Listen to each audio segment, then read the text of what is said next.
여러분, 제가 8월 14일자로 MBC의 사표가 수리가 됐습니다. 제가 8월 1일에 사표를 했는데 최승호 사장이 저를 어떻게 처리할까 한 2주 동안 고민했었나 봅니다. 근데 어떻게 저를 어떻게 처리하기가 억지로 짜보려다가 안 되니까 그냥 사표를 수리해 준 것 같은데, 제가 8월 14일부터 자유의 몸이 됐기 때문에 이렇게 당당하게 여러분 앞에 설 수 있었습니다. 여러분, 남들이 다 촛불 들고 박근혜 정부 비판할 때 나온 사람들이 과연 용감한 사람들일까요? 아니면 수많은 사람들이 촛불 들고 나올 때 아니다, 나는 자유민주주의 국가에서 나는 다른 의견을 가졌다라고 태극기를 나오는 사람이 더 용감한 사람일까요? 맞습니다. 여러분, 남들이 다 같은 주장할 때 함께 나오는 게 용감한 게 아니라 여러분처럼 자신의 주장을 당당하게 외치는 여러분들이 바로 가장 용감한 대한민국 국민입니다. 자, 제가 아주 짧게 연설할 내용을 좀 써왔습니다. 읽으면서 이렇게 차분히 하겠습니다. 안녕하세요. 저는 가로세로 연구소 대표 김세입니다. 제가 지금 한 사흘 전에 가로세로 연구소 방송을 하고 지금 이제 사흘에서 나흘째 접어드는데 벌써 구독자가 한 13,000명 바라보고 있습니다. 단 사흘 만인데, 다 제가 볼 때는 여러분들, 그 구독자들은 다 여러분들이라고 생각합니다. 정말 여러분들께 다시 한번 감사드립니다. 저는 그동안 이렇게 연단에 오를 기회가 사실 있지는 않았지만 항상 제가 태극기 집회를 이렇게 참가하면서 항상 여러분들 덕택에 제가 큰 힘을 얻고 간 경우가 정말 많았습니다. 저는 민주노총 산하 언론노조에 맞서 싸우기 위해서 항상 외로움의 연속이었지만 여러분들의 그 응원과 그 용기를 바라보고 저 또한 힘을 얻을 수 있었습니다. 저는 민주노총 산하 언론노조에 맞서 싸우기 위해서 2013년도에 MBC 노동조합을 설립했습니다. 그리고 MBC 노조를 위원장을 한 지가 4년 6개월 동안 MBC 노조 위원장을 했었습니다. 제가 민주노총 산하 언론노조와 맞서 싸우면서 저를 가장 힘들게 했던 것은 바로 민주노총 산하 언론노조가 아니었습니다.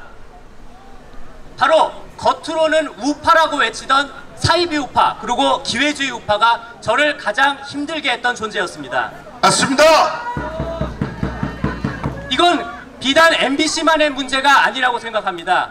저는 좌파보다 더 악질이 바로 겉으로는 우파라고 외치는 사이비 우파, 그리고 기회주의 우파, 그들이 바로 더 악질입니다. 지난 2016년 탄핵 정국에서 박근혜 대통령을 탄핵시키고 그리고 그 이후에 문재인을 대통령으로 당선시켜준 사람들, 그게 단지 문재인 지지자들이 더 많아서만이었을까요? 바로 자기만 살겠다고 등 뒤에서 총질하고 등 뒤에서 칼을 꽂고 자기의 살 길만 찾으려 했던 사이비 우파, 그리고 기회주의 우파 때문이었습니다. 맞습니다. 어떤 이들은 이렇게 말하기도 합니다. 문재인 정부만 비판하면 모두 다 한편이니 서로 비난하지 말고 힘을 합치자고 말입니다. 하지만 저는 이렇게 생각합니다. 절대로 그들은 한편이 될 수 없습니다. 맞습니다. 절대로 그들과 한편이 되어서도 안 됩니다. 지난 6월 지방선거에서 자유한국당이 왜 참패를 했는지 우리는 반드시 알아야 합니다. 바른정당 복당파들을 대거 받아들인 것도 모자라 원내대표, 사무총장, 심지어 수석 대변인 등 주요 직책을 모두 바른정당 복당파에다 맡기지 않았습니까? 맞습니다. 이런 자유한국당을 어떻게 우파 지지자들 보고 열심히 지지해달라고 요구할 수 있는 겁니까? 맞습니다. 뻔뻔하게도 그들은 이런 주장을 하기도 했습니다. 이번 지방선거를 통해 30%의 콘크리트 우파를 확인했으니 이제 나머지 중도를 끌어안기 위해서 중도 정책을 내세우잔 말입니다. 얼마나 뻔뻔한 소리입니까? 맞습니다. 참으로 한심한 소리 하고 있습니다. 지난 2012년 대통령 선거에서 박근혜 후보는 1577만 3천 표를 득표해 51.6%의 지지율로 대통령에 당선됐습니다. 도대체 무슨 근거로 30%가 우파라고 하는 겁니까? 뻔뻔하게 등 뒤에서 총질하고 등 뒤에서 칼을 꽂은 그 사람들은 신념과 이념과 정책도 없이 오로지 자신들의 정치 생명만 연장하려는 정치꾼들에 불과합니다. 사이비 우파와 기회주의 우파는 이 같은 주장을 합니다. 이 같은 주장을 하기도 합니다. 박근혜 대통령 탄핵은 이제 그만 인정하고 넘어가자고 말입니다. 말도 안 됩니다. 그리고 이제는 그만 우리끼리 싸우지 말고 문재인 정부 비판에만 집중하자고 말입니다. 얼마나 말도 안 되는 소리입니까? 맞습니다. 우파의 정통성과 정체성을 훼손한 사람들이 어디 감히 힘을 합치자는 소리를 하자는 겁니까? 맞습니다. 제가 볼 때 그딴 식의 주장을 하는 사람들 상당수는 지난 탄핵 전국 때 촛불을 들고 광화문 광장에 나와서 박근혜 대통령은 물러나라고 외쳤던 사람들이 분명합니다. 맞습니다. 박근혜 대통령 탄핵이 부당하다는 기본 전제를 어기고서 어떻게 힘을 합치고 싸우자는 겁니까?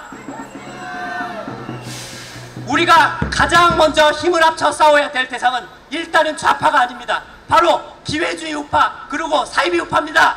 맞습니다. 그 다음에 우리끼리 태극기 집회 나오시는 이 용감한 사람들끼리 힘을 합쳐서 우리가 좌파 그리고 문재인 정부에 맞서 싸워야 하는 것입니다. 맞습니다. 이건 굉장히 중요한 부분입니다. 사이비 우파 그리고 기회주의 우파는 언제든 가장 결정적인 순간에 우리의 등 뒤에서 칼을 꽂고 총질을 해야 될 것입니다. 맞습니다. 물론 그들이 과거의 자신들의 잘못에 대해서 사과하고 용서를 구한다면 우리는 그들을 받아들일 수도 있습니다. 하지만 지금까지 그들이 사과를 하고 용서를 구한 적이 단 한 번이라도 있습니까? 맞습니다. 한 번 배신한 사람은 반드시 또다시 배신합니다. 여러분, 좌파들의 공격은 바로 우리들에게 크나큰 피해를 주지는 않습니다.